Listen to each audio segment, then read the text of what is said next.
Welcome back, guys, to another episode of FAP, aka Farruski's Anime Podcast. And as you can see, we have a couple of changes here on the channel. The most noticeable one is Lewis's hair, which is gone, but we're going to get a bit more on that in a minute. The other noticeable change is the lack of Steve today. Now, Steve, he's on a spiritual journey, he says, and he can't attend today. So we have a substitute. We tried a lot of big celebrities, but they all said no. So we kind of just ended up with this guy. Would you like to reveal yourself, sir, to the rest of the audience? No. I am here. Hello. So as you can see, guys, today we are joined by Josh, aka the Platinum Trophy. Thank you so much for coming in today. How are you guys doing? Fantastic. I can't wait to talk about One Piece. I'm so excited. The memo is definitely sent the wrong memo out, I think. One Piece. Wait, you guys told me. Wait, Joel promised we were talking about One Piece today. No. Today, no. Lewis? I don't know. Who did you get an email off?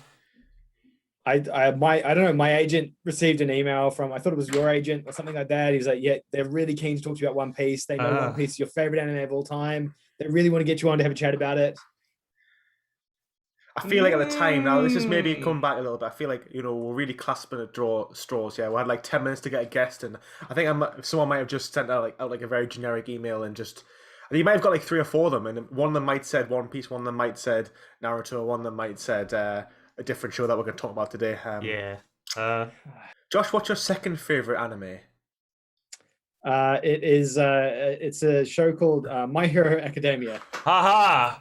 Wow! Yes! What are the chances in that? No, it's I knew. Pretty massive coincidence. I knew the agents didn't make a complete mistake. So today we'll be talking about Josh's second favorite anime of all time. Now, the other elephant in the room is, of course, Lewis's hair. And R.I.P. I think we should have a moment of silence. It was down to here. It was down to here when it got cut. It's no excuse. It's no excuse.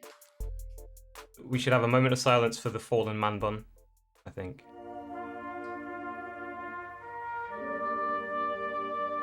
We missed. All right, moving on. Have you guys done anything interesting this week apart from, cutting your hair? Actually, because you cut your hair, let's talk to Josh first. Josh, have you done anything interesting this week? Well, Lewis sent me the remains of his man bun, and I've been sort of grafting it on the back of my hair, so I can try and just sort of extend its lineage a little bit further. You would definitely. You're supposed to eat it, Josh. If you eat the hair, it gives you the power to grow longer hair. Pass on my abilities to you. Very nice. Very nice. Appreciate that. Nicely done. You, Lewis, have you done anything interesting? Well, it took 4.5 days to get my hair cut, so that was quite time consuming. Was it? And then obviously praying for Steve. Godspeed, Steve. I hope you find what you're looking for. And that's pretty much been my life. I'm still thinking about Steve right now, to be fair. So I'm going to be quite distracted. But other than that, those 2 things, no, it's been my whole week. How can you not think about Steve in these times? Yeah, exactly. of loss and despair. Josh, would you like to tell us a little bit about your channel for the viewers who don't know who you are, which you really should by now, but in case as viewers that don't know, would you like to introduce yourself? In case the viewers don't know who you are, we know who you are. Just definitely for the viewers, tell us who you are. Know who you are. For fun. Lewis, why don't you describe who I am? That's a great idea. What a great way to divert the question, Josh. Well, I didn't know his name was Josh because, as Joel says, he always introduces himself as the Platinum Trophy, and that's how we refer to him, as TPT. And Josh makes subpar YouTube videos about things he wants to make YouTube videos about, and he has a secondary love for anime, which he doesn't tell anybody on his channel. And you have to know the guy for 5 hours to actually find out anything about him, because we didn't know he liked anime until 10 minutes ago. Yeah. Until that's how I describe him. Good thing I was invited onto an anime podcast then, right? Yeah, I think that's right. I make YouTube videos.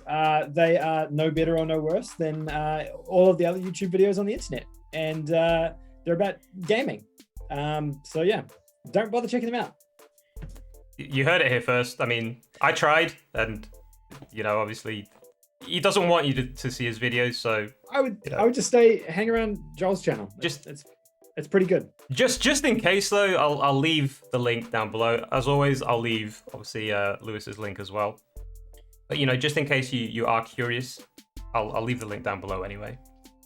Josh does do good videos in his defense. Yes, he does. I do enjoy. I've enjoyed his videos, and he's been somewhat of an inspiration for me in many of his styles of his videos. So you should check him out. You should definitely record this because this is one of the rare occasions that Lewis is nice to a guest. So yeah, grasp it and never let go. Never let go. Before you started recording, he was just berating me constantly, just harassing me about my accent and just about my content and saying I'm a sellout and just generally being nasty. Yeah, it's how we roll. It's good cop, bad cop. Lewis is obviously the bad cop. I like to do a sandwich. So a lot of times, whenever you give criticisms to someone, you're supposed to be like nice, bit of criticism, then nice. I like to do it the reverse. So like really mean, a little bit of nice, and then really mean again. So it's coming, Josh. It's going to be coming at any point during this podcast. A reverse criticism sandwich. Yeah, exactly. Good. Filler, bread, filler.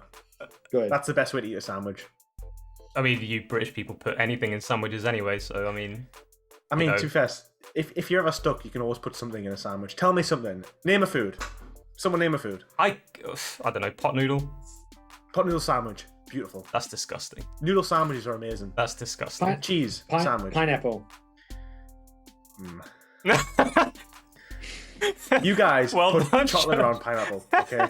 So the pineapple sandwich is no weirder than a chocolate pineapple, in my opinion. So yeah, it could work. So in this section of the podcast now, Josh, I don't know if you're familiar, but we usually have like a sound effect, and then we have like a few hints and a few guesses, and like whoever gets the correct answer gets to reply first in the questions. So today we don't have a sound effect because I kind of didn't really think it through. So there's going to be like a question, and it's going to be about My Hero Academia. So the question is, do we have to buzz in, or how do we answer the question? This is just the first one to answer. We've got to buzz in. You do have to buzz in. So you should have a button in front of you. Yeah, I did receive that. Which it's kind of imaginary. And it doesn't. No sound comes out either. So you kind of have to pretend that you're buzzing, and you also have to make the sound effect yourself. Now you can choose whatever sound effect you want to go for.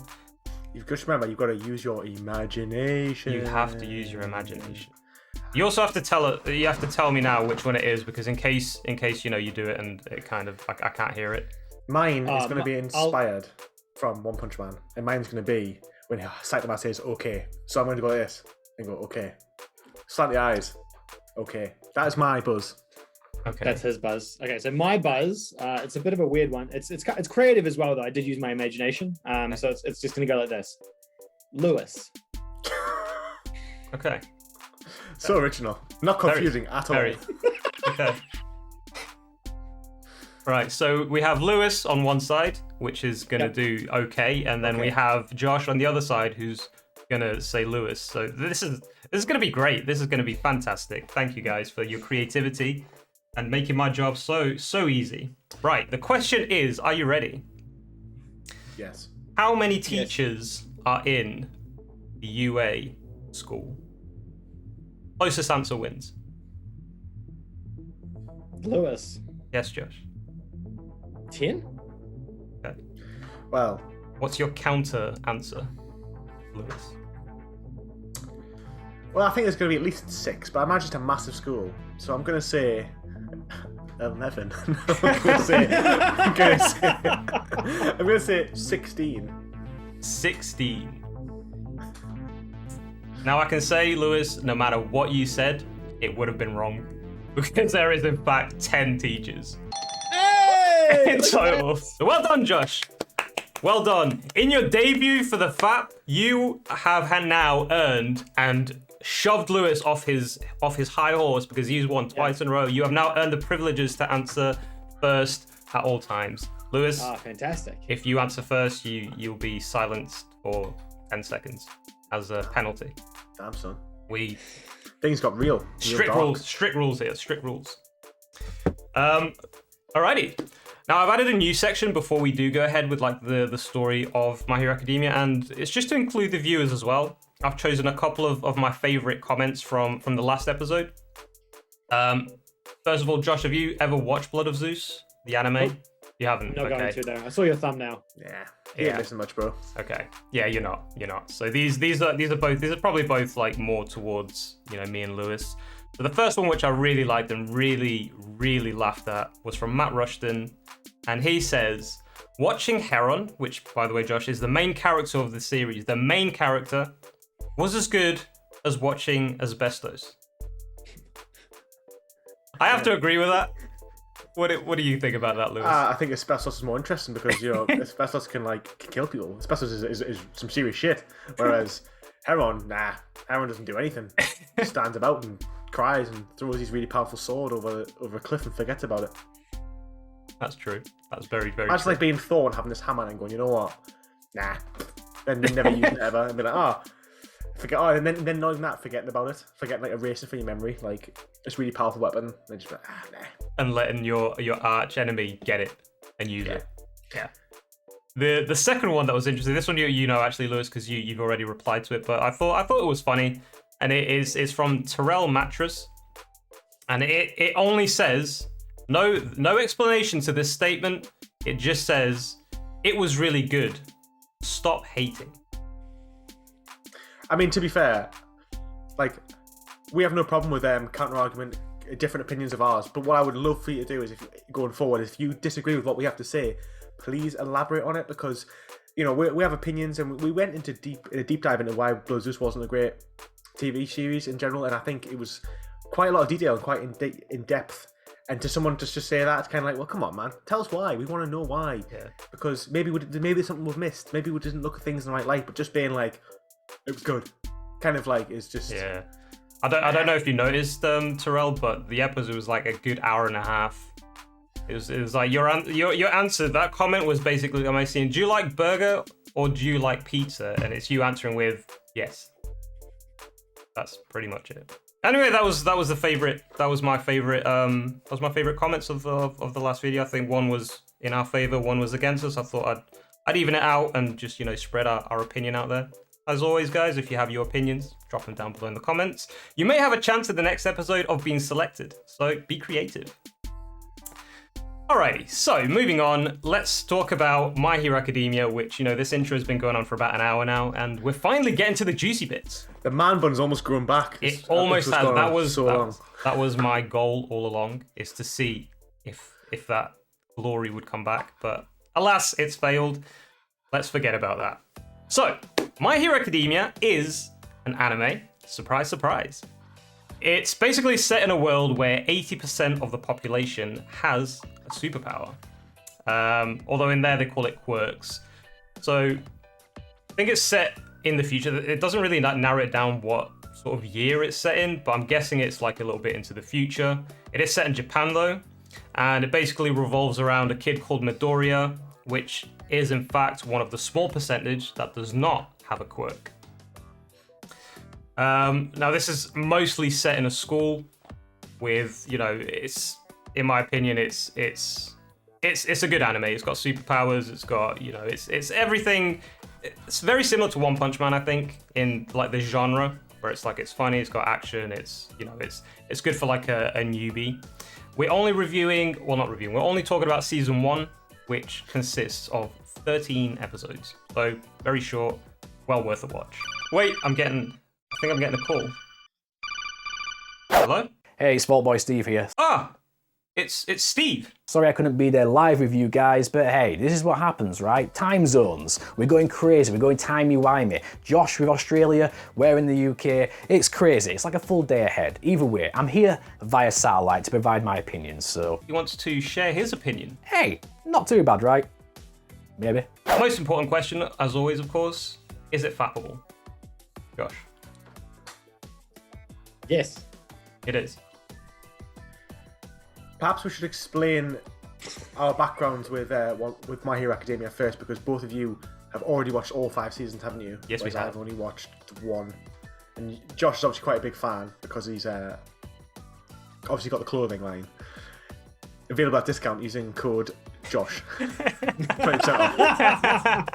Okay, I'm a huge fan of the show. I think it's fantastic. I think it's like, in a nutshell, the way I describe this to people is that it's anime's answer to Marvel. It's like Japan wanted to get on some of that Marvel action, and just having Marvel wasn't enough to do that. So they wanted to create their own superhero universe. And I think, like, I guess Dragon Ball is kind of a superhero story as well, to a degree, just different. This is, I think, the best superhero shonen that exists. I think I rate it higher than One Punch Man myself as well. So, but I've watched all 5 seasons. Talking about season 1, I think season 1 is fantastic. I think it's a brilliant season. I think the show probably does get worse as it goes on. Season 1 starts so strong that the whole arc is fantastic. But yeah, I don't know how much detail you want me to go into. I'm not sure like how much you want me to elaborate. What do you want me to say? We're still in like the spoiler-free territory. Yeah, So, that's fine. just beware of like spoilers. That's a pretty good explanation. Wait, Is My Hero Academia fappable? I'd say yes. I did plan to watch it 1 episode, maybe a day, and just work through it slowly, but that ended up turning to 2 episodes to 3 episodes. Before I knew it, I couldn't even go to sleep that night. I tried going to sleep. I had to get back up just to watch it on my phone. I had to see what happened. It was that addictive, so to say I watched it in 1 binge, damn right I did. Therefore, it is fappable. the question to you is, what is your first impressions of when you started watching My Hero Academia? Like, what did you think like when you first? I don't know if you saw the trailer, but when we spoke about watching it, what were your thoughts? Wait. My first impressions were excited. I looked at the concept, 80% of the population now having quirks or superpowers leading to supervillains and superheroes everywhere running amok. It was like a comic book on steroids, if you will. That really got me into it. That was a concept where I was like, this should be epic. I think it definitely is fappable to start with. I think it's definitely one of the stronger animes that I've watched. I haven't watched loads. I always say that. I know we're on episode 4 now, and I've watched literally like 5 animes. And other than maybe a few others here and there over the years, not including Dragon Ball Z, blah blah, when I was a kid. And I think it's definitely one that the stronger animes I've watched recently. I think it's good. I think it starts off. I think as a whole, I think the series is really good. We'll elaborate more when we go into positives and negatives and stuff, but what I think is so good about it. But I think first impressions are it's a really strong, concise story. I think the characters mostly, not going to negatives and stuff, but the main characters are really strong. I think the main characters are really strong, and I like the world they've created. It's different enough to feel like it's its own thing. It's not like, it doesn't feel like, for example, you make a superhero TV show and they've all just got like, you know, spider powers and like rip-offs of Marvel characters. I feel like a lot of the quirks are all really unique to the point where like you haven't really seen them in Western TV series and stuff. And guys, I'm a massive superhero fan. Like, superheroes is my jam, and a lot of the powers or quirks are really, really unique. And I enjoy it for that, and I think it tells a pretty great story. It does feel like an origin it feels like it's setting something up for better. It feels like it's really getting going, and it's like this very big, like a contained story which talks about just the starting point, and I really enjoy it. We'll just say it, we'll leave it there. I'm just waffling now. What did you think of the animation? So the animation is a big thing. I think when you do watch an anime, they do need to do it right. And As for the animations, well, that was alright. It was fairly average. It seemed hand-drawn most of the time to my eye, but I'm no expert, of course. Although you did get the odd digital shot in there, which was super obvious, like in the first episode with the moon and the earth. That was a really gorgeous shot, by the way. But there was nothing groundbreaking, nothing that really stood out to me. But at the same time, I didn't really notice too many of those cost-cutting techniques where they're constantly just panning a single frame. Maybe there was, maybe I just didn't notice. But overall, I'd say the animation was average, not the best I've seen, not the worst, but it worked. What are your thoughts on the animation, Josh? It's clean. It's surprisingly clean for a new shonen, which is what season 1 is, essentially. They did a really good job. They didn't cut any corners on it. And yeah, I don't know anything really about the manga and how long that was going, what kind of a following that potentially had before the anime started. So I'm not really sure if it was, big in Japan before that kicked off, and that's how they knew the investment level. But comparing it to Dragon Ball Super, it's night and day. So, yeah. Yeah. About you, Lewis? I'm in this position where I haven't watched loads of anime, and the anime I have watched is all scattered amongst the past 20 years. So, like, I've just been watching Naruto, came out in 2002 to 2007. I've been watching Blood Zeus, which came out in 2020, but then again had like a limited budget sort of animation. And One Punch Man, which came out in 2013. I don't think the animation is as good as One Punch Man. One Punch Man came out in 2015. It's not as good as One Punch Man. One Punch Man has so much more going on. But I do think it's a really good. It feels like it's quite basic, but really good. And I think it doesn't. There's no. I didn't notice any parts where I thought, okay, that looks like it's putting zoom ins to extend the life of the series or anything like that. On a whole, I'd say it's pretty positive. I would say it's good, like a 7 out of 10 animation. I can't be too negative. I don't think there's been anything overtly flashy though, either. I agree. I think the animation is really good. I think it's very similar to One Punch Man. It's your typical good Japanese animation. I think for an anime. The colors are really flashy. They're very, very bright colors. Very, there's a lot of when they are doing their special moves. There's a lot of effects and stuff, which is what you want to see. I think it's pretty similar to One Punch Man. I think the only difference is, what I could tell is One Punch Man, it feels a bit more mature, because I think My Hero Academia is more based around kids. I think they're maybe trying to attract more of a kid audience. I would say it feels teeny at best. I think it feels like it's for a mature audience, to be honest. I think. Like I've watched I've watched Naruto, which is like it's set in its target is like teenagers, and it does feel more mature than Naruto, and it's not as there's no blood in it like One Punch Man. I would say there's a lot of crying in it. Like Uzuki. Oh yeah. Uzuku, what's his last name? Midoriya. He's always crying. He's always crying. And there's a few weird cuts which you can feel are definitely come straight out of the manga. Do you want to have really wide eyes? It's kind of from this weird angle. And they use a lot of that. It's not necessarily negative, but there's a lot of just so much crying. I think it's probably someone cries every 10 minutes in it. Yeah. On that, we can actually move on to the negatives. I wouldn't say it's a negative, but it gets a bit. You can kind of understand why he cries so much, is because this kid wanted. Well, I don't want to go into spoilers, but he had a dream, and his dream was shattered, and then his dream came to fruition. So you can understand the sort of emotion he's going through. But I do agree. I think he cries a bit too much. Yeah. I think maybe we're going to do a positive negative after spoilers as well, because I've got a lot of. I would say most of my negatives are spoiler related. Yeah, so we can do that. Yeah, so if we do, so let's do as spoiler free as possible negatives. Josh, do you have any negatives on the show? On season 1, I mean, there might be some weird pacing in there, but I think it's generally pretty good, I would say. My negatives would be specifics, so I probably can't really talk about them without going into spoiler territory or talking about beyond season 1. That's fair. Yeah. So the same with those. On the whole thing, I don't have that much negative to say about it, to be honest. I generally had a really good experience with the series. I think it's really good. It is fattable. It's a really good anime. The season 1 is anyway, and I think my negatives are when you're looking at things to nitpick. Yeah. And I would say they are spoiler related. But on the whole, I don't actually have that many particular negatives, to be honest. Yeah. Other than there's maybe a character I don't like. We get that coming to spoiler stuff. And yeah, I think I agree. There's not a lot of noticeable negatives, I don't think. Maybe with it being a superhero-based anime, you don't see a lot of villains. I think. Sure, it follows. It follows a very similar shonen tropes, right? Yeah. To pretty much any other shonen anime that's going on, Yeah. Your classic Naruto, One Piece, Dragon Ball combo, and I think My Hero is lined up with Boruto and One Piece now, probably. I'm thinking, in terms of that, those the trio that's going on, sort of at the moment. That's fair. I think it's.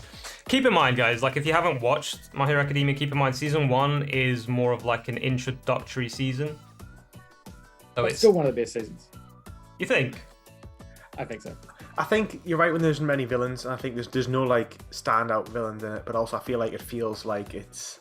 There's two ways to tell a story. Either tell a really complicated story and the characters take a back step, or you tell a really basic story and the characters are at the forefront of the story. And I think this season definitely felt like the characters at the forefront. And because of that, I remember when I got to season 6, episode 6, I was watching it thinking, okay, I need to look through our show notes, negative, any villains I don't like, and I was thinking there's no villains really yet. But I didn't feel like that was negative at all. To be honest, I felt like it was more about Midoriya and Midoriya. You just call him Deku. Deku, yeah, Deku. Deku. My notes say Izuku, and I was like, and then you're referring to him as his surname, Deku. I think it's all about him, and I think he's generally a really good character, really likable character. And I think being focused on him is positive, but it does definitely suffer from some tropes. And I think as I'm watching, because I'm watching a lot of anime quite consecutively, some of the stuff you kind of can just swap in and out, and there's always, why is there always a really powerful good guy, like to the point where he just shows up and wins? And I feel like this show does suffer from that, not as much as others, which I want to talk about a little bit later on when we talk about characters, because it's not as generic, but it does have that a little bit. On that, let's move on to the positives. Like still spoiler free. So from this section, don't worry if you haven't watched it. If you don't want spoilers, you can. We're going to talk as spoiler free as possible. Josh, what would you think are the most positive things out of the show?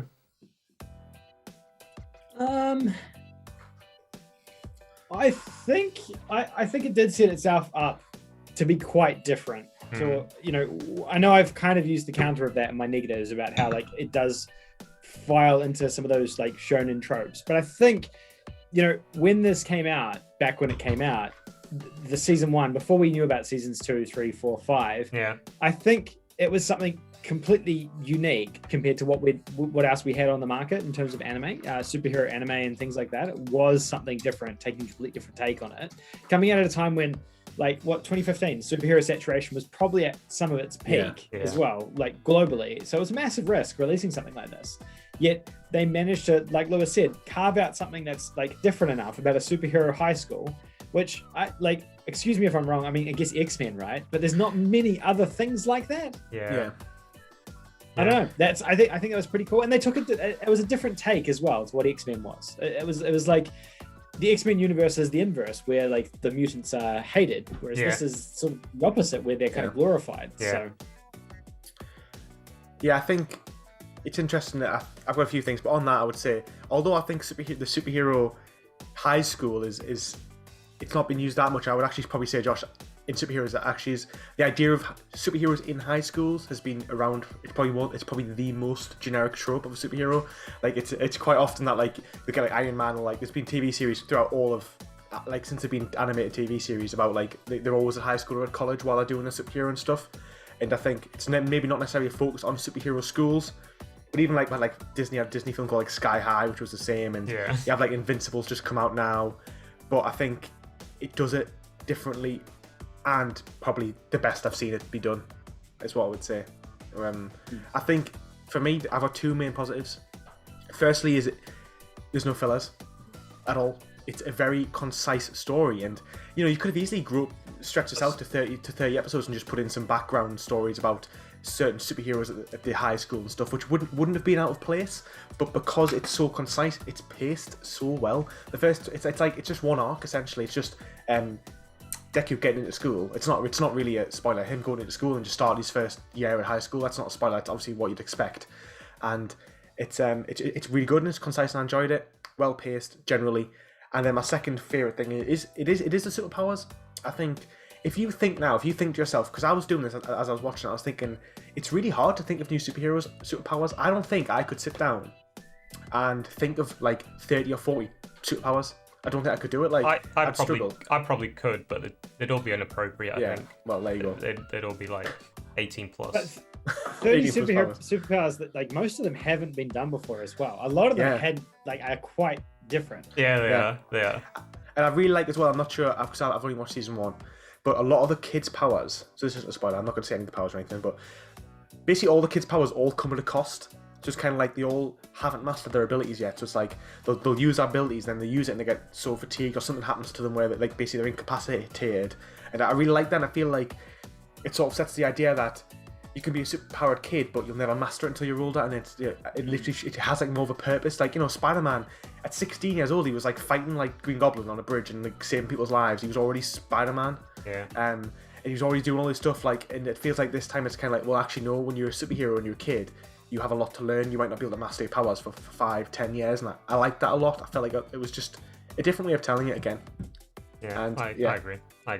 I think it's again, I'm gonna not compare it, but I'm gonna put it along like the same sort of line as One Punch Man. It's very easy to watch. You know, it's got action, it's funny, it's, you know, superpowers. Who doesn't like superpowers? Who doesn't like watching superpowers and like OP characters and stuff? It's very newbie friendly. So if you guys don't watch anime, it's very easy for you guys to get into it. It's not, you know, it's not very deep.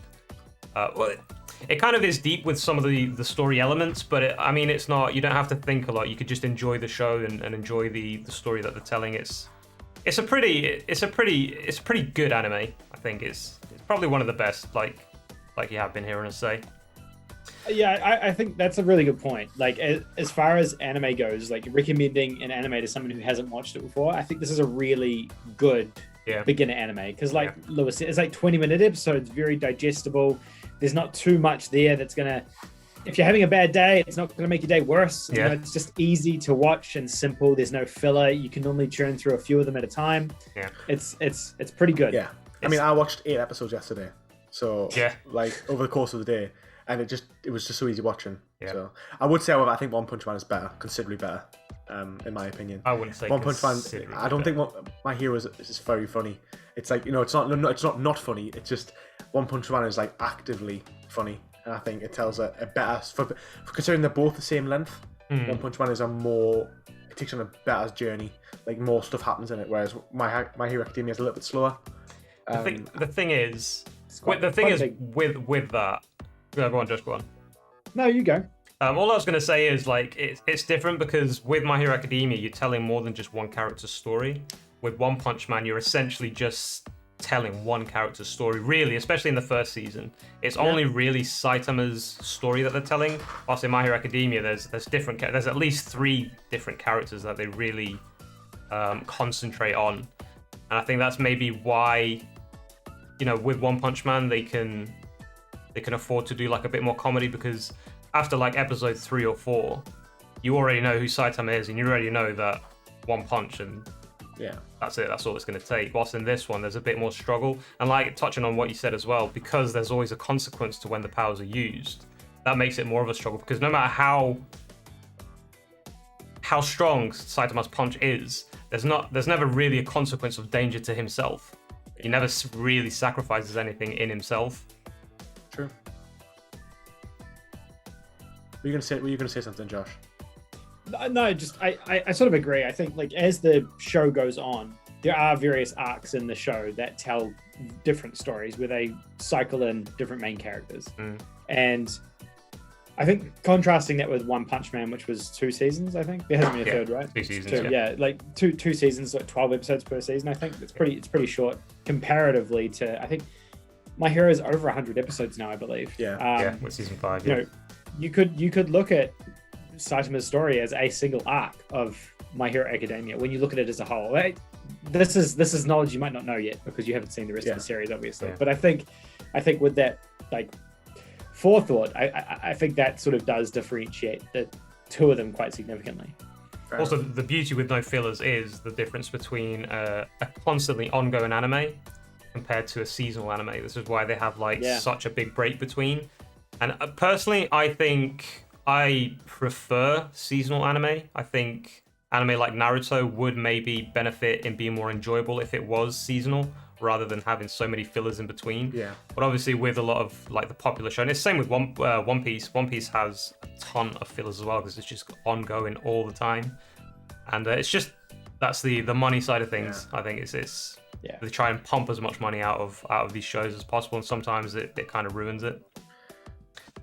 Yeah, I mean, going back to Naruto, I actually found that when I finished the story that there's like 60 episodes of filler, and although it isn't canon, I'm never going to read the manga, to be honest. And I actually think half of them are pretty good. So on that, I would say actually, it's not the end of the world if they do it right. It just depends, because some people just love the anime, so it doesn't matter if they're getting more or not.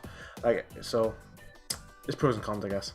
No, it's different. It's different people's opinions. To be fair, like I prefer it seasonal. You don't mind the fillers, which is. And the thing is, like, a lot of the population may not mind the fillers because these shows are still being watched.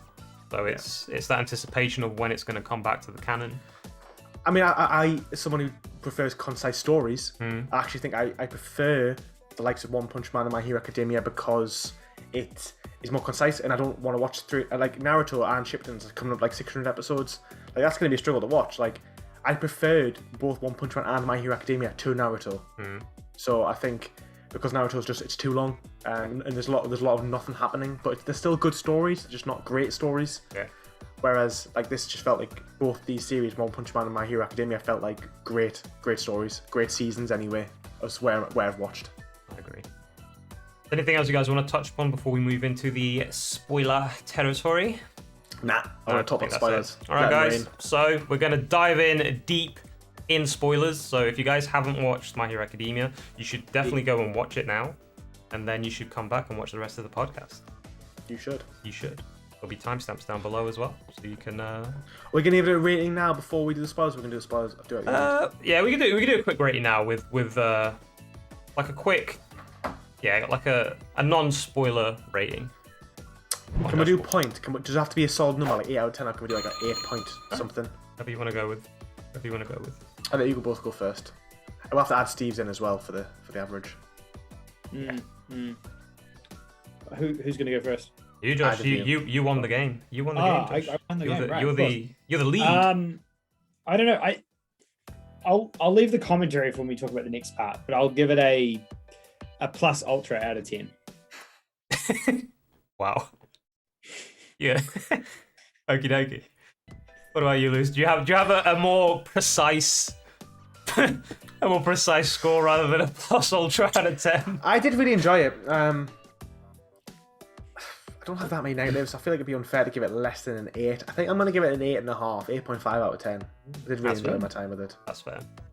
What about you, Joel?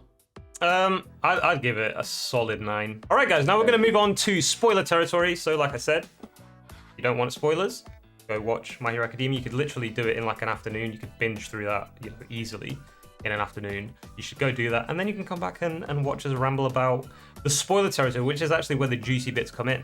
Now, as juicy bit number 1, what are your guys' favorite characters? Wait. As for favourite characters, I only really had one, and that was Deku. You know why, right? He's an underdog, and you know me, I love an underdog story. Seeing him go from humble beginnings, being born quirkless in a world of superpowers, like how more underdog can you get than that? That's why. It was annoying at times, which we'll get into later, but overall, I would say he was the standout character that I just really like, that never give up attitude, and that's what he is. Josh. My favorite character from season 1 is All Might. I think he is. I think he's the standout character of season 1. He is kind of like the. I don't know. I like what All Might stands for, and the symbol of peace, and that whole sort of concept. He's essentially Captain America. If you're sort of down to brass tacks, he's that symbol of hope and peace in the world. And I just think the message behind that is really, really cool. And I don't know, it's probably, I'm not a massive Marvel or DC guy, so superheroes never resonated with me. I like the DCU, but I'm not a fanboy or anything like that. So this is probably the first time like a proper superhero has really resonated with me in any way. And I just think that message behind that is pretty cool. I imagine for someone like Lewis, like that whole thing has been done a million times, though. Yeah. All right. So, All Might's a hard one. All Might's like Saitama. He's really likable. I think it's hard for you not to like All Might because of what he is and what he does. If you had to choose another character that you're really fond of that isn't All Might, me? Yeah. Or Lois? Me? My second favorite character isn't really in season 1 very much. Todoroki is my second favorite character. He's in season 1, but he doesn't feature. He's the ice guy. Oh, okay. Yeah. Cool power. He's a cool character, but he doesn't really have a huge role to play. No, he doesn't. No, he doesn't. That's fair. fair. A very minimal role to play. So that's fair. That's why I went to All Might because No, that's fair. What about you, Lewis? Was your favorite character or characters? I think I just want to touch on All Might first. I think it's hard not to like him. I think Josh is right. I think he's kind of like Superman, or he's kind of like a cross between, because Superman maybe doesn't represent as much of peace. He does kind of, but it's kind of like if Captain America and Goku, The baby. fused, because he's like as powerful as Goku, but he's like he's good, and he's got a really cool quirk in the sense of like he has the All Might. No, it's All for One, isn't it? All for One's his power, his quirk, and it's like I did a little bit of reading about it before I started. And it's like, it's basically like 7 generations of quirks that have been passed on from people to people. Yeah. And I think it's a really cool quirk. And I think he's right in the sense that he can't tell anybody. Like, he's like got this confliction of like, I need everyone to think that I'm this super powered with the best quirk of all time, but actually it's been given to me and no one can know that because they'll try and steal it. Yeah. And I think it's really cool. I don't think it touches on enough how All Might gives his ability to Deku, because he kind of just lets him eat a hair and then that kind of gives him it. And they talk about it later. Okay, they talk about it in another, But at this point, it doesn't really explain it that much. I think I like the fact that he's not quite Superman. He's not quite Goku because he has this injury, which means that he can only sustain his form for like 3 hours a day. Yeah. And I think that is some really great writing. And I think that is kind of like although he's not Saitama, he's not Goku because of this. And it's like, this is why I said, like, me and Josh both said it follows the generic anime tropes, but it kind of doesn't, because it presents you with this character that, from the outside, is Goku or is Superman or is the best character is Saitama, but actually he's not. He's actually only that for like so much of the time of the day, which means that the harder he trains, he actually becomes weaker, which means he isn't the most powerful character, because eventually you could wear him down. Which I think it just makes it more of a grounded anime, makes it more of a relatable anime, makes it less generic, definitely. And I think his powers are cool. He's also voiced by the guy who voices Vegeta, which is cool. And then generically, my probably favorite character is actually just Deku. It's hard not to like him. He's just so determined. He wants to do well. He's intelligent. I think other than that, the rest of the characters, I would say, have been very forgettable even, should I say, for the series, because they don't get enough time, because it's all about Deku and All Might. Yeah, I have to agree. Yeah, All Might is definitely up there. I mean, like I said, it's hard for you.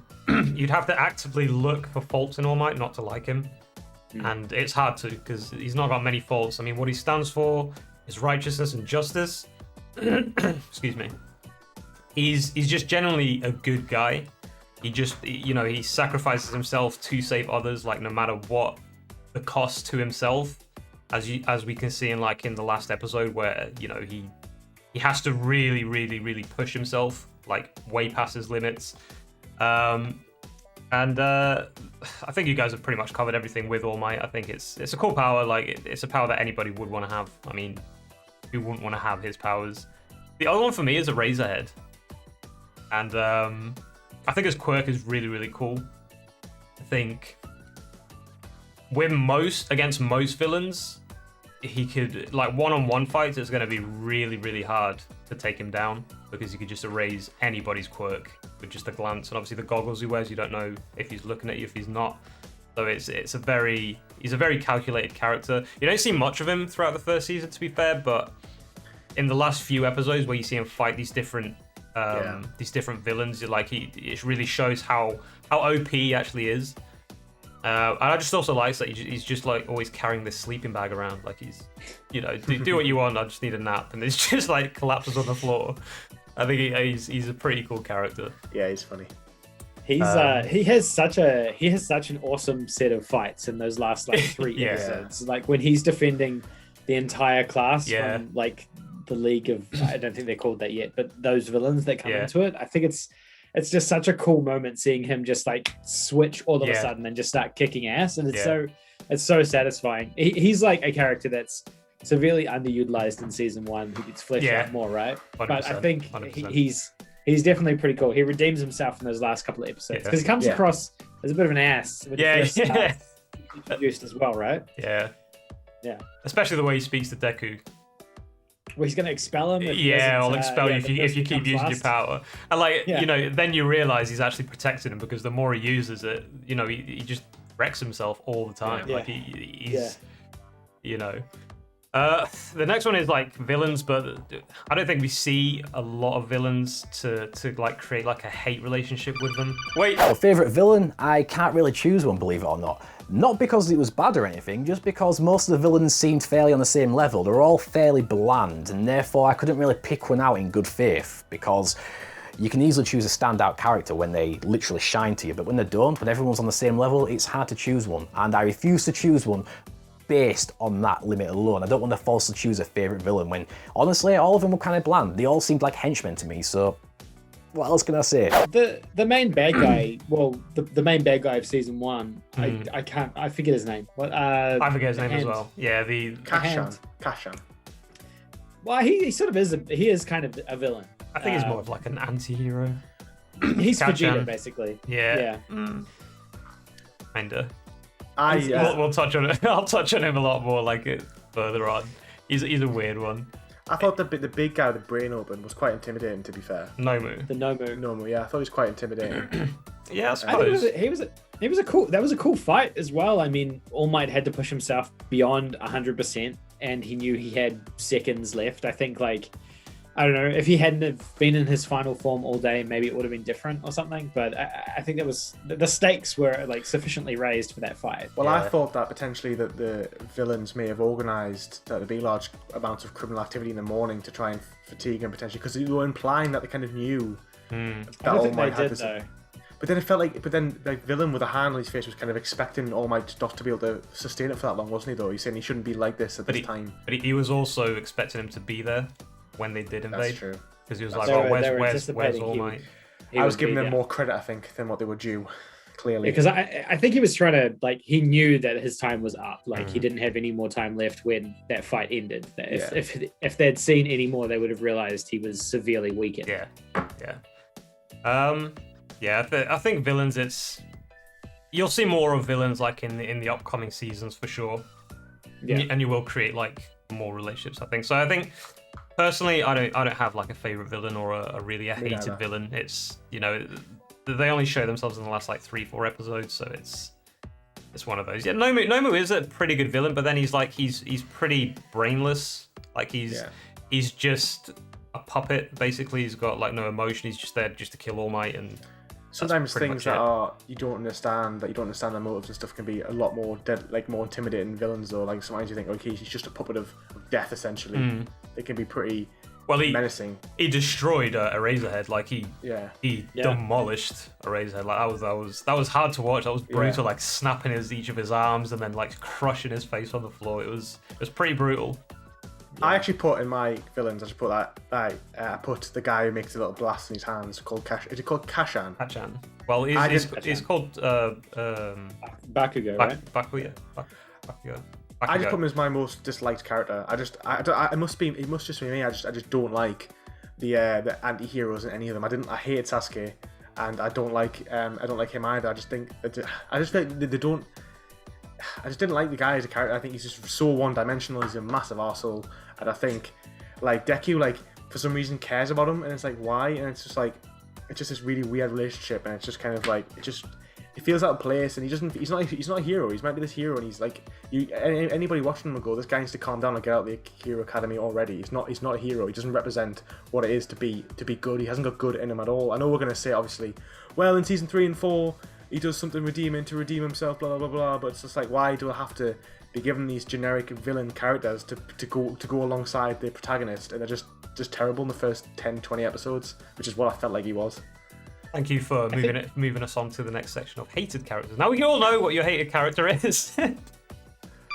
Wait. I can't really say that I disliked any characters enough to put them on a pedestal. At the start, maybe Bakugo because of his ego. As usual, he's just one of those characters you're destined to hate the character or just dislike him in general. As it went on though, nearer the end, I did start to...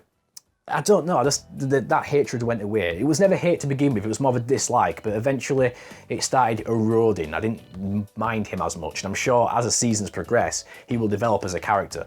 Along with Deku, so I can't really say that I had any that stood out to be disliked or hated. Josh, what's your hated character? I do agree. I think Bakugo has a lot of challenges in the way he's written. I think he plays a role, and he plays a role in season 1 in being like that nemesis. But I think the nemesis, the Goku Vegeta relationship, exists in so many shonen. That is something that is very stock standard. It's almost like it has to be there because it's in so many other anime and so many other shonen, having that nemesis type character. Yeah. I kind of agree with Lewis a little bit. Look, there's foreshadowing because I've watched more of the show, right? But I do think that character is problematic in how he's written. I do wonder whether or not they were trying to achieve some sort of a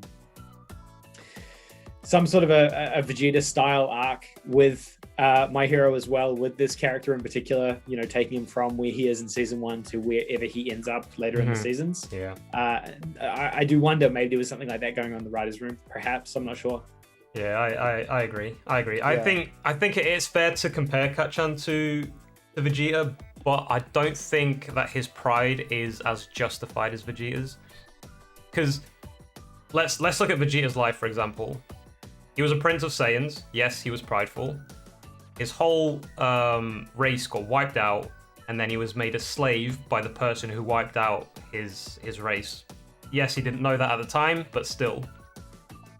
Then he goes to Earth, and he meets a Saiyan who should not be anywhere near his level, and he has a hard time. Like, we're not going to say Goku beats him because he doesn't. Like, the combination of all the characters beat Vegeta, basically. But he gives him a hell of a hard time. That's enough to like, destroy your pride and make you angry. Yeah. Kacchan, on the other hand, he's always been the popular kid. He has no reason to hate Deku that much.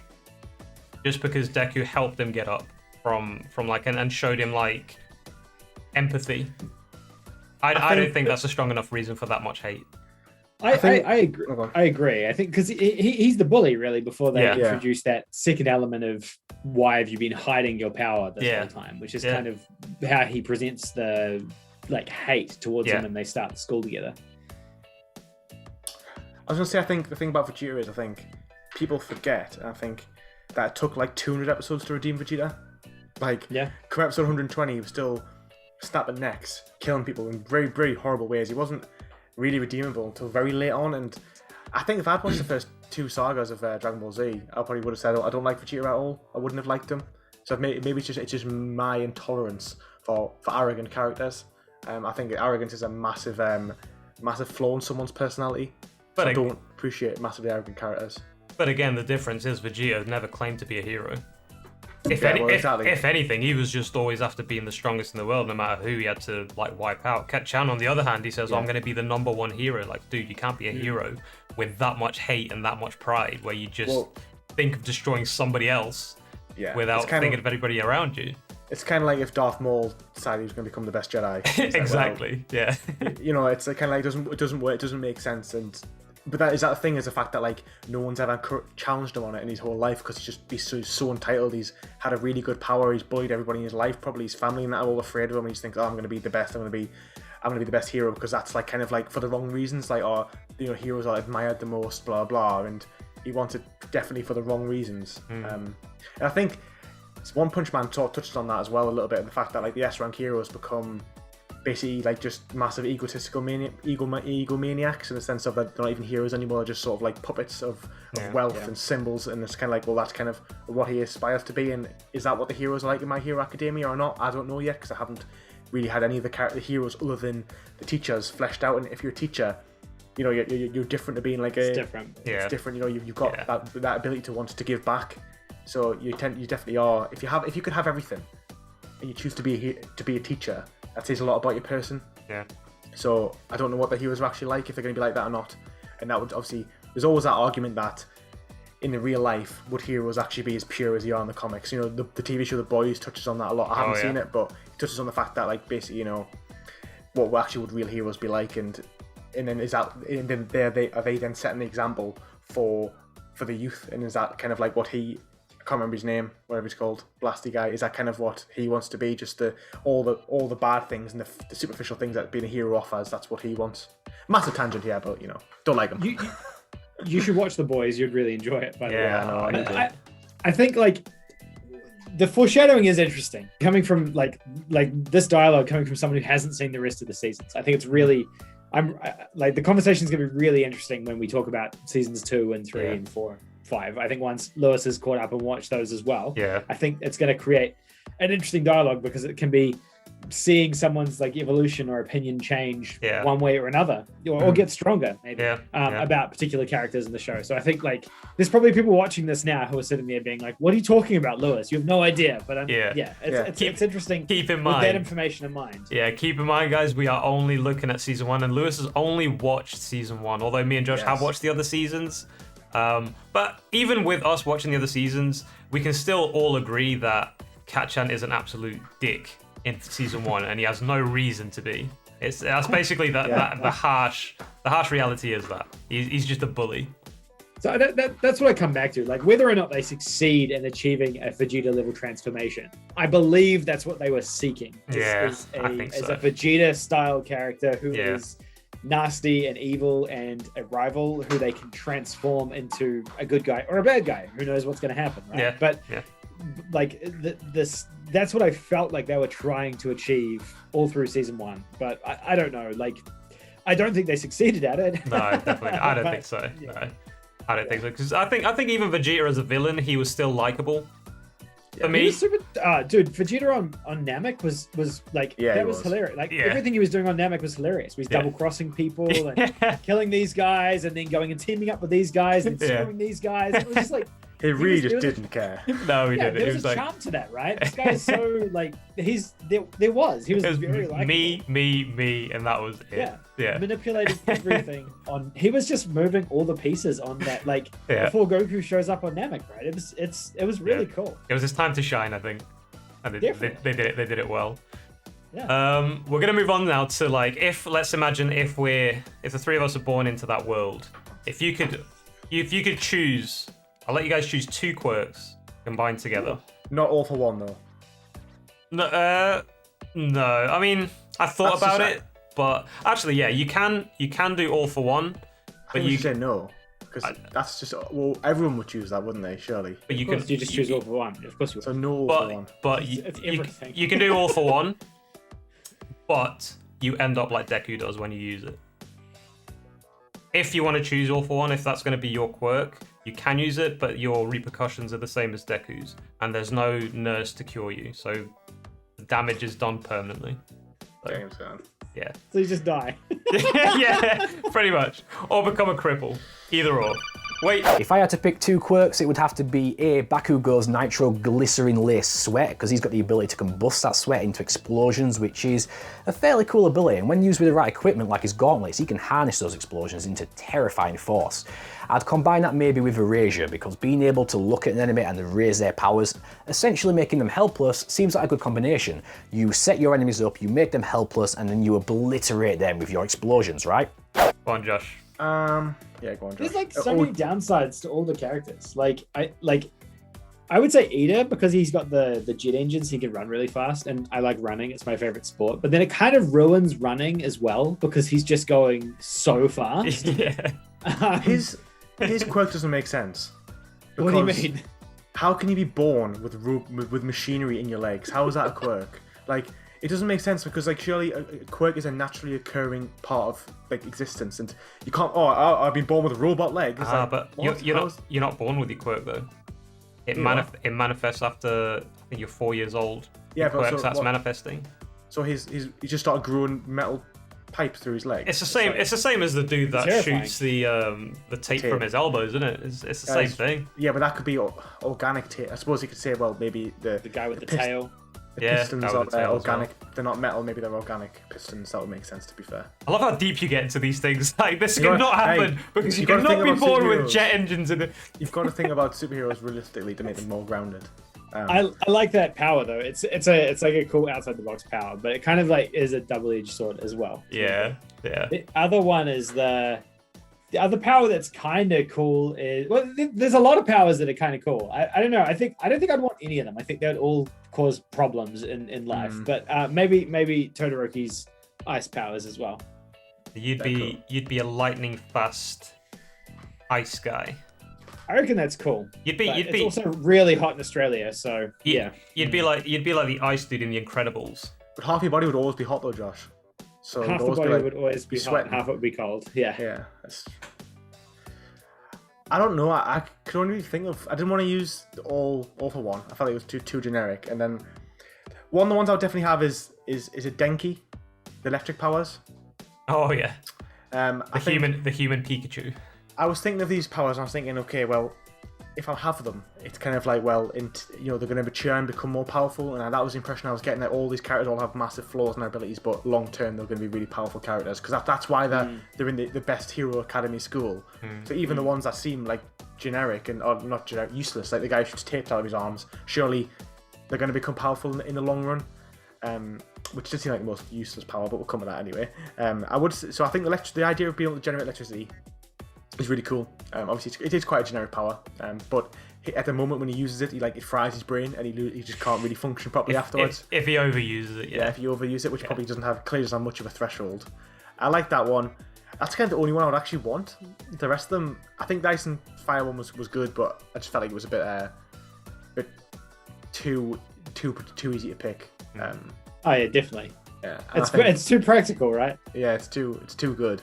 What about Yo-Yo Rosa? Who she can create anything that's like the size of her chest, right? Yeah, that's a cool power, to be fair. Obviously, it destroys your clothes, sadly. And yeah. but then isn't that? Yeah, that's quite a cool power, to be fair. She can create anything. Maybe that one. Maybe that one as well. Like that could fit into her body, isn't it? It's like there's like a weird downside to it. But then she can create this massive. She makes like a massive sheet. Yeah, so, it takes longer to create bigger things. Yeah, that's right. So she can't create anything for 10 minutes if she's making something big. I've just remembered a power which I want to put in there, and that's a guy who hardens his skin. Do you know the guy who changes hands to swords? Oh yeah. Him and electric, because he can harden all his body and make it almost indestructible. I like that. That's a pretty good power. Yeah. What about you? I'm gonna be pretty generic, and I'm gonna put Eraserhead's quirk with Todoroki's with the ice. So I'd cancel out your quirk if I was in a fight with you, and I'd just freeze you to death. That's fair. Easy win. Good combination. We'll move on to the most useless thing since I know we've touched on it a little bit. Wait. As for the most useless thing, I would have to say it's Deku's crying. Now, don't get me wrong, there's nothing wrong with crying, right? It's a natural emotion, but when it comes to Deku, at the start I can understand why he's crying throughout the story, but even up until the lasting episodes, he's still crying. He bursts out into tears at the most stupid times, to the point where I almost started hating that as an aspect. I was rolling my eyes every time he started crying. I was like, dude, come on, you're being a wimp, don't cry this much. There's a place for crying and there's not a place for crying. This ain't it. What the hell is wrong with you? Yeah, so the most useless thing, it was Deku's excessive, keyword excessive, crying. Josh, what do you think is one of the most useless things in My Hero Academia? Most useless. That one. Why did you have toilet roll in your desk? It's not. It's a receipt. Oh. It's very loud. That is very loud, yeah. It's very blowing out my speakers, my friends. Apologies. Crinkle, crinkle. You probably want to cut that out. Nah, leave it in. Crinkly, crinkly. Just turn me down for that bit. What was the question? Least favorite? No, most useless. Useless. What do you think is the most useless? Oh, useless quirk? Mineta by far. He's terrible. He's supposed to be like a comic relief character, but he just comes across pervy. It doesn't. Well, the guy with the stick things in his head. Yeah. Yeah, he's horrendous. It's such a bad power. Great. What is Izuku's mum's power? Can she levitate things? Yeah. And dad can small fire. Small things. Yeah, small things. Right. So that's the thing as well. 80% of the population have quirks, but maybe only a small percentage of them actually have perks that are good enough to actually be superheroes. Yeah. Yeah, they're not all practical. Yeah. One might be you can turn on the microwave, which is kind of practical. That is pretty practical. Some of them are hindrances. Yeah. Ah, well. As you'll find out later. Some of them are just actually bad. Oh. Fair enough. What's your... The tape guy, I think his powers are just ridiculous. I think there's quite a few weird powers that don't seem that good. So the interesting part about that, I know I'm interrupting, I'm sorry, but Zero's power is literally Spider-Man. Yeah, I was about to say that. I don't understand. I was about to say that. Yeah, well, it's not the same, is it? But it's not web though. He's the closest to a copy of another character. Having a massive boulder here isn't as glamorous as But the webs aren't just what makes Spider-Man Spider-Man. I suppose they are the most spider-like thing. But no, I didn't. I didn't like it. Though. He's wrapping people up. He's like, I think he swings on them later seasons as well. Like it's. Oh, damn. He's Spider-Man. Wow, I didn't like it. What can I say? You've betrayed yourself. If he could only spin web, Spider-Man wouldn't be a very good superhero, though. He's like that would be it's one of the weaker parts of what makes him such a good hero. Like it's his ability to sense danger and his super strength and his speed that makes him actually a good hero. The webs, he makes his webs. Like he doesn't need his webs really. He only needs them to traverse. Essentially, he does use them quite a lot in fighting, I suppose. But no, I felt like he was just not as good as the rest of them. I felt like he didn't have any potential. Like I felt like I was always watching it, like I said, like being like, okay, where can this power go? And I felt like that power, like, what's he gonna do? Just shoot out his fingers as well, or his legs? I don't know. It could be useful if he wants to be like a policeman. True. He can arrest you in seconds for sure. That's Once he gets a grasp of his power. I don't know. I just thought it was funny that your favorite character is Spider-Man and like the dude that has the similar power to Spider-Man. Like, no, I don't like him. He's useless. And the tail guy as well. The guy with the tail felt a bit like is that in a really effective superhero like power if you've only got like normal amount of strength? You've only got like an extra arm. Like, how is that going to compare to anybody else's powers? Like, you could just. Yeah, that's more like a character development thing. I mean, I suppose in like season 1 only sort of characteristics, and if you're going to compare him to like the other kids, then yeah, maybe he's not. It doesn't seem to be that useful. I can agree with that. I think at this point the most useless one is Midoriya's. He uses it once and that's it. He's out of action, and like he relies on other people. He's learning it already. Like by the end of it, he can use it and only break one of his fingers, so he could actually use it 10 times. Two fingers. Well, the first time with the ball though, it's kind of like how creative you want to be with it. So like if he was to throw things at you, but he can't always control it. That's true. He broke his legs again trying to save All Might. But I get the impression as well because he wants to get there fast, and he just loses control. True. I get the impression that one of his punches is equivalent to one of All Might's punches. That's the impression I'm getting. Well, the thing is with almost with All for One, if you remember, the next generation it goes to, it becomes stronger. So when Deku masters his power, he will be superior to All Might, and then obviously when it comes to the time when Deku passes his power to somebody else, that person will be superior to Deku as well, which is kind of again a double-edged sword because it's going to take a long time to master it. And also on top of that, in what you can see in season 1, what you get from it is if you don't have a quirk, you're more eligible to get it. Do you know what I think is crazy that this idea that this All for One is like the amount of responsibility on All Might to pick his successor is phenomenal, because the reality is like if he picks the wrong successor, they could kill him. Yep. Like they could become so powerful that they could then there's nothing he can do about it. So it's like the amount of pressure to actually pick somebody it's insane. Like you could never pick the right person because everyone has flaws. Because basically he's searching for essentially like Steve Rogers. That's his actor name. He's searching for like the Steve Rogers. That's like kind of like why going back to Captain America 1, which is completely irrelevant but kind of relevant, is the fact like, you know, the guy who's trying to give the super soldier serum, he's doing all these tests and he ends up picking the person who isn't the most physical. It's not the most. It's the person who's got the right heart and the right mindset. And it's like it's crazy to think like how much pressure actually is on All Might. A lot of pressure. It's not too dissimilar to that, I'd say. It's a similar thing. I think they say that Deku's using less than 1% of All for One in season 1. Wow. Yeah. Because if he uses any more, he could potentially, like he says, when he turns power to him, he could literally, his arms and legs would blow up. That's how OP it is. Since we're getting a bit emotional, were there any scenes that made you like cry or tear up? Wait.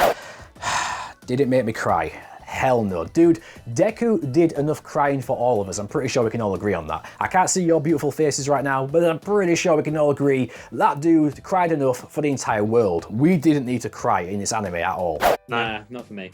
I did. I thought when All Might tells Midoriya that he can be a hero, that kind of got me. Gave me a little bit of goosebumps when he was like kneeling on the floor crying. And the other one was when his mom was hugging him. after he'd been to the doctor, and the doctor was like, "There's no chance you're going to be a hero," and he was just like, Brutal. looking at the TV, rocking, back and forth. going mental. I think those two kind of got to me a little bit. I definitely had goosebumps moments. There was a lot of goosebump moments, but I wouldn't say emotional moments. Yeah, I would agree with that. You two are just complete heartless beasts. Right. Yeah. Moving on. Favorite fight? What would you guys say would be the best fight in your eyes in season 1? Wait. My favourite fight would have to be Deku versus Bakugo in the Heroes versus Villains training segment, mainly because of the history between them. Now, of course, Deku doesn't hate Bakugo, but Bakugo's got some resentment towards him. It's his personality, right? And at this point, he's discovered that Deku has got a power, and he feels lied to at this point. He's seething with rage, and all his passion and history coming together just really made this fight worthwhile, as well as the fact that they both went all out, which is what they weren't supposed to do, and All Might should have stopped it, but he didn't want to do it for Deku's sake, despite the lethality on display. And yeah, the outfits getting torn open. I always love that in superhero films. I love seeing outfits getting disintegrated and torn apart during fights. So hey, that was my favourite fight. It's probably the final fight. It's All Might. It's seeing All Might use 100% of his power against the Nomu and best the Nomu. I think it's pretty cool. I agree. No, I have to say, I think it's a really short fight, but what we see is it's when the animation's actually at its best. The animation's quite slow a lot of the time, and then it just goes like 100%. Just like, seeing it all happen so fast, and it's just, it's the best fight for me. It's not a great deal plus of ultra. Yeah, exactly. No, I have to agree with that as well. There's not. There is a few fight scenes, but it's like they're fairly fast. I think the whole last 4 episodes where the villains kind of invade, I think all the fights from there is probably like the best fights, especially when All Might is fighting Nomu, because it's the only time in the season where you actually see him in like some danger, where things could really go south. And it's the only time you don't see him laugh either. You can see him with a serious look in his face, and you think shit's about to go down. So I think it's a good ending to the season, I think, and it leaves a lot of questions as well. I think that was like one of my favorite Goosebumps moments, when he busts into the dome and like he's walking down, and then he's just like. It's like everything's gonna be okay now, and it's like such a cool moment when his theme kicks in, and then he just like walks down to approach them and stuff, and you're just like, this guy's about to wreck shit, and it's just it's very satisfying, right? He says, "I am here," like, don't worry, I am here. It's just like such a good line. It's amazing, Josh, how you just read my mind, because the next section was your favorite moment, and you just like that, you just like boom. You sure you're not? Are you sure? No, don't apologize. I was gonna say, is your quirk like mind reading and like perception? Wait. As for my favorite moment, it would have to be when Deku was on the boat and he used his all-for-one power when they were surrounded by the villains. He ruptured the water into a tornado, and I believe it was Mineta, the one with the sticky bombs, who said they were fairly useless and they've got no ability, yet when used in that combination, it clumped all the villains together and incapacitated them into a big ball. So that was a really cool moment for me. I liked that combination of powers right there. So that'd have to be my favourite standout moment, where I was like, that was cool. Yeah, I think I'm going to cheat then. I'm going to give you another favourite moment. Go on. My other favourite moment was the montage on the beach, like the beach cleanup. They play the cool like theme song, and like he's cleaning up the beach, and you see him like just doing this killer workout and getting jacked as this like, was it like 12 months or 9 months or something? 10 and months. he's just like cleaning up this beach, and it's just really, it's funny and it's emotional and it's satisfying, and it's like, I don't know, it's just like a funny spin on like a Rocky montage, and I think it does a good job. Yeah. What about you, Lewis? I've got 2, and they're both about Deku. So the first bit, which I was like, wow, is when he first uses power. When he punches a robot, and he runs and charges and uses it, and I was like, wow, like, we didn't know how powerful it's going to be. His arm shines, and I thought that was the first goosebump moment. I think it was really, really fantastic. And then the second bit probably is when All Might is standing there and he knows he's like used all his power, and you like, you know something's going to happen, you know he's going to be saved. But I was like, actually, to be fair, I didn't know that. I thought maybe he is going to die. I wasn't sure. And when Deku puts himself again to try and help him, again, I was like that's why he's been chosen. It's because he's not afraid to put himself in danger. He's going to make the right decision, and it's kind of like when you have a 15-year-old kid who's prepared to make those decisions. You kind of know they're going to be a good person, and they probably were the right choice. Yeah, for me, I just think he's going to be such a good character going forward. And those moments for me should prove it. Yeah, I think. Go on, Josh. Go on. That scene where he's taking ownership of that situation, though, is just. They just do everything right. Like doesn't Deku like try and talk him down. He turns to him. He like gives him a thumbs up. He's like, "It's okay." Yeah. Like, it's just like, it's just it's the epitome of like a hero. Yeah, I agree. I think it says a lot when I think all three of us have the favorite moments are pretty much the same ones. The ones I've got on my notes is when Deku moves on his own to save Kacchan. When he has no quirk at all, he's already been in the sludge villain's grasp. He knows how dangerous this guy is, and then he just his body just moves on his own. He just goes to save him. That was a really, really good moment. Again, like you said, Josh, when he's clearing the beach, it literally reminded me of Rocky. And I don't know about you guys, but that was apart from the final fight, that was the other moment in Rocky where I always look forward to was the training montage to see him the music, just everything, and then when he does show up in the end to save everyone basically in episode 11, that was definitely 100% agree with you guys. As you all know, I like openings, love openings. This one, season 1 only has one opening. Wait. As for the opening, there's not really anything there that I was surprised by or that stood out to me. Put it this way, I watched the opening once and once only. What do you think of the opening, Josh? Yeah, it's good. It's got a good catchy theme. It does the job. Nice and simple. I was expecting more. I thought, is he done? I think season one's not my favorite opening for My Hero, but it's good. It does the job.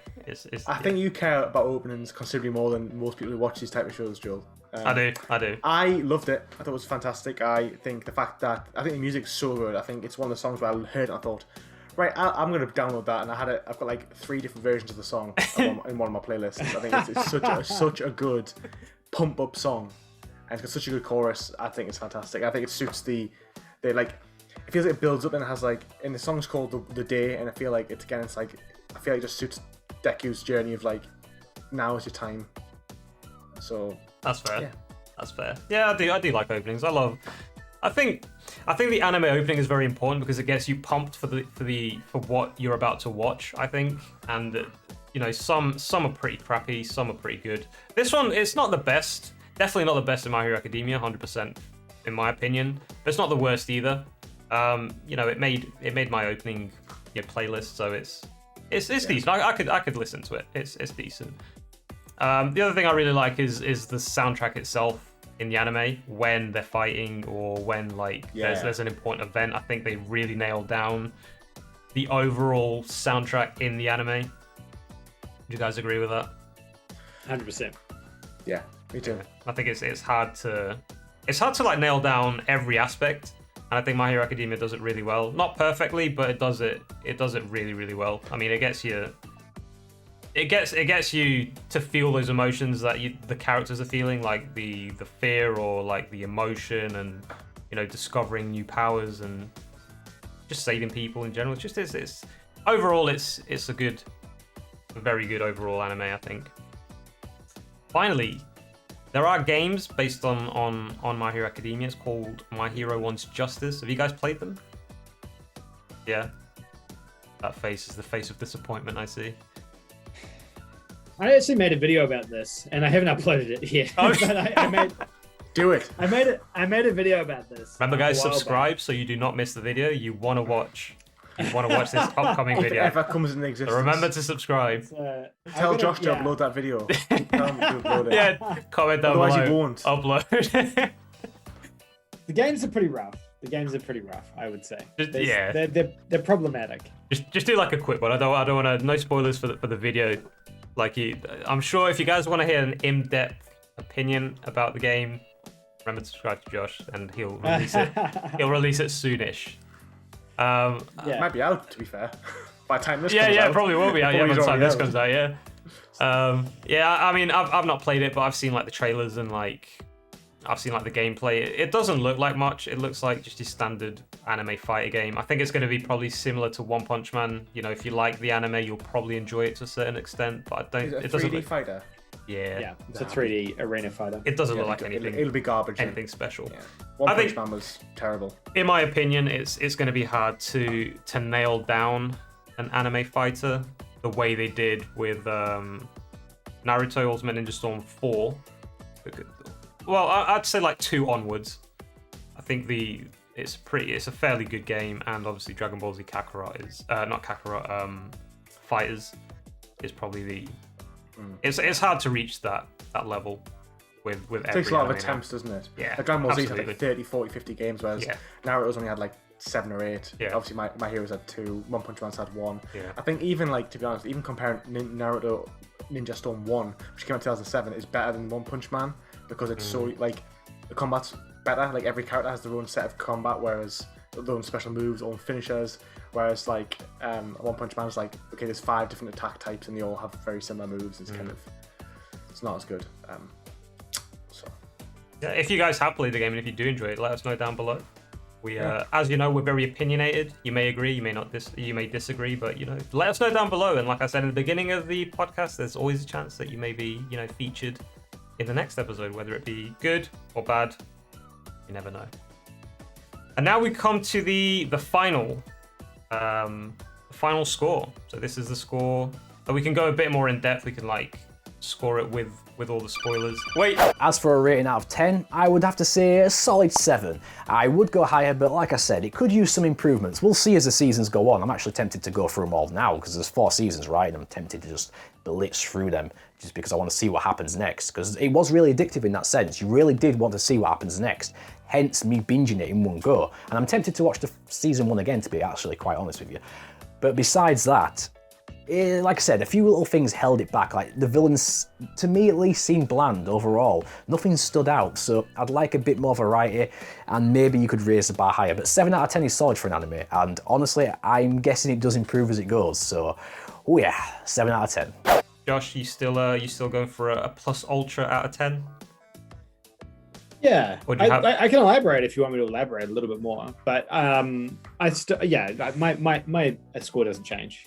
So we'll do a scoreboard, Josh. So what we'll do is we do like an average score. So say like we all out of 10, we all give a score out of 10, and then we make like a combined average. So if you had to give it a score of 10, what would you give it for season 1? Well, I understand. I'm gonna stick with my score of a plus ultra. Okay. That's fair. We tried, guys. We did try. We failed miserably. I think. Can I clarify a little bit though? No, your time's gone. All right, we're done. All right, I'm joking. Go on. I think they do a couple of things really good that other anime lack. It's something that Dragon Ball Super really suffered from, was like the power levels and people getting too powerful. I think My Hero Academia sets the stakes in the first episode that All Might is up here, right? All Might is All Might, and that is the peak in terms of like superheroes in this universe. They've set that bar, and that exists. It's like a problem that One Piece had for a really long time. It's a problem that Dragon Ball still has and continues to suffer from. But with All Might being here, and you know he's at the top, you can kind of identify where everyone else slots in beneath him in terms of the kids down here, and then as the other seasons go on, other superheroes, villains, and different things like that. And I think that creates really nice standardized continuity over the whole series. You know the stakes, you know where things stand, you know where everything lies. And I think that's something that they just did so well as a thing. Like I think we talked about it last time when we were talking about Dragon Ball being one of the biggest things that Dragon Ball suffers from, right? Yeah. Too many power levels. I mean, after a certain point in Dragon Ball, power levels became irrelevant because I think once you reach like the Super Saiyan, the power levels like, oh, it's over 1 million. And then after that, it's like they don't even talk about power levels anymore. It's pointless. Until Super, right? And then they try and bring it back and dial it back into Super, and they reset it, then they break it again. So it kind of like they don't know what they want to do. They don't know what they want to do. Yeah, I'm sure like it was something ridiculous. Like Super Saiyan Enhanced was like 65 million power level, and then you know there's like 5 power levels ahead of that, and you're thinking like, where does it end? Yes, you can't really put a number on it at the end, essentially. So putting a power to All Might, I think, kind of like grounds things and achieves that. The other thing, the counter that I never really got to talk about much before was, and it's not as much of an issue in the first season as it is in later seasons, but it does suffer from having such a big cast. you know, the cast is very 20 characters in the classroom, plus all your supporting characters, All Might and Mr. Aizawa and things like that, who are, I would say, these are regular characters, and maybe of that 20, they cycle a few main, like season 1, let's say it's Bakugo, Deku, and All Might are probably the main characters. Maybe Mr. Aizawa a little bit as well. 100%. They're probably the ones they cycle. As you'll see, Lewis, they cycle characters in and out, and they switch around who the leads are. But I think it becomes a challenge to care about 20 characters. It's kind of another thing Dragon Ball suffered from with, you know, going from Dragon Ball to Z. Well, what do we do with all these characters we're leaving behind now? And they kind of just all exist, but they don't do anything of any substance. And I think, you know, we talked about it a little bit around superpowers. Some of them suck. Oh, yeah. And they're just, are they just there to have 20 people in the classroom? Are they just trying to fill a class of kids? And they wanted all these, like, instead of having background characters like in The Office season 1, they wanted to make sure it was like actually fleshed out with names and stories and stuff. But is there any benefit to that? Yeah, probably not. I also say, like, this is like going back on a negative, and it's just listening to you talk about that now has kind of reminded me, like, UA is meant to be where the kids with the most potential go to become superheroes. What the hell is that purple guy doing there with the sticky things? You know what I mean? Yeah. He's in the same class as these, like, you can see these, like, Todoroki with the ice and with the ice powers, and Deku and Kachan. Like, what is he doing there? He's useless. I think he asks himself that a lot. You know. Well. Yeah. Lewis, go on. Your score. You reckon it's still an 8.5 after we spoke? Yeah. I don't have that many negative things to say about it, to be honest. I think it's on the whole really good. I think, there's a lot of characters. I can see why it could become problematic. Yeah. But I think, like, Naruto has a lot of characters, not as many when you think about it. You know, it has like probably like 5 or 6 main teachers, maybe 10 to 12, 10 to 15 like students you actually see a lot of. Yeah. But no, I think that maybe could be problematic going forward. I think my only negatives again is like the Vegeta guy, the guy who just put his character in to be like an anti-hero, but not really a bad guy. He just doesn't fit in with the whole superhero idea. And I think it's clear that Deku is going to be the most powerful.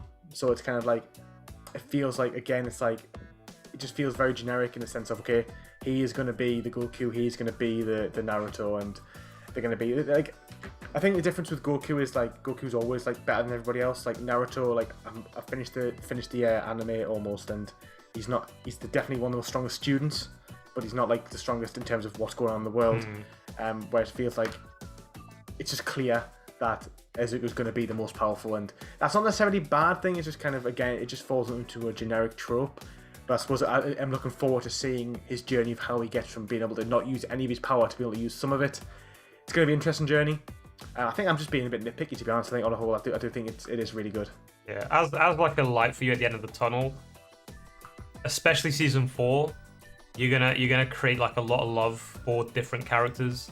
I've got one in mind specifically. I think Josh, you know exactly what I'm talking about. Yeah, you can see a lot of characters that have the hero mindset that, you know, sacrifice. They don't mind sacrificing everything. When I say everything, I mean literally everything in order to save like innocent people. And you create a lot of love for different characters. You create a lot of sympathy for different characters as well. And I think that's something that do good. So, as like I said, like a light for the end of the tunnel for you. In my opinion, the seasons get better. In Josh's opinion, they kind of get worse. I think season 2 is good as well, but I think it does go downhill a bit. I think it gets very dark by the time season 3 comes around. It gets very... Season 3, 4, and 5 become just another shonen, in my opinion. But I think seasons 1 and 2 do a lot of stuff really unique. Okay. So, yeah, something to look forward to. You never know, you might like it, Lewis. It's one of those. I mean, I enjoyed season 3 and 4. I think one character in particular made me enjoy season 4 a lot. I've not seen season 5 yet. I'm going to wait until that's finished and then I'll give it a watch. But I think because I like superheroes, I think it's definitely up my alley. Like, I know watching it, like, for 2 episodes in, I knew I was gonna love it. So I know I will enjoy it. I can't see myself not enjoying it unless it's just, you know, because even if it's a generic anime with superheroes, I'm going to prefer it to other animes. So I think I will generally enjoy all of it. That's fair. So I stand by what I said. I'll give it a solid 9. especially since we're only doing season 1. I think season 1 is definitely solid. A 9. It leaves you wanting more. It leaves you with that cliffhanger at the end that you've watched now, Lewis, because I told you to watch it. It's not really a cliffhanger. It's not a cliffhanger. It just invites you. It just prepares you that something's going to go down in the next season. It's like, oh my god, what happens to this person? It's just kind of like something's afoot. Yeah, exactly. And I think what they work with, they do really well. I think it's very, very solid. As it stands on the leaderboard, My Hero Academia sits right here. I think we've pretty much said everything about My Hero Academia. I think this has been quite a lengthy episode, I think. We're recording an hour and a half, but we'll see how long it takes. Is there anything else you guys want to add as like final notes? Josh? Go watch it if you haven't already seen it. It's really good. Yeah. I think if someone likes anime, you've probably already heard of it. Like someone who's new into it, if you like, who's coming from a pop culture, generic pop culture background, I think if you like superheroes, you'll like it. I think I think they're different, but I would say it's probably it's better than most Western anime superhero stuff you're gonna watch. I think a lot of like modern, so I'm not talking about like the live stuff, I'm talking about modern like animated stuff that do one of two things. Firstly, they don't tell you an origin, they just throw you in there and just, if you want to know what happened, how the character came to be, go figure out yourself. And I think that is this is a really good origin story of what's going on with Deku, and then just in the environment. It feels like a really good setup series, but also that is not to take away from it being a really effective and delivering a really good story. And well, if you like superheroes, you like it, and if you like anime, you like it. So watch it. I think that's it's one of those. It's definitely a recommendation from all of us, 100%. After you watch it, comment down below what you guys thought. Do you guys have the same opinion as us? Do you not? Like I said again, maybe featured in the next video. Maybe not. Who knows? Anyway, that was it for this one, guys. Josh, thank you so much for being a part of this episode. You've been a great pleasure to speak to. Again, guys, I'll leave everybody's links, including Steve's, down below in the comments, so you guys go show them some love. Go check out the rest of their videos, and I'll catch you guys on the next episode. Bye-bye. Slow wave. Smile and wave, boys. Smile and wave. Sayonara, guys. See you all next time.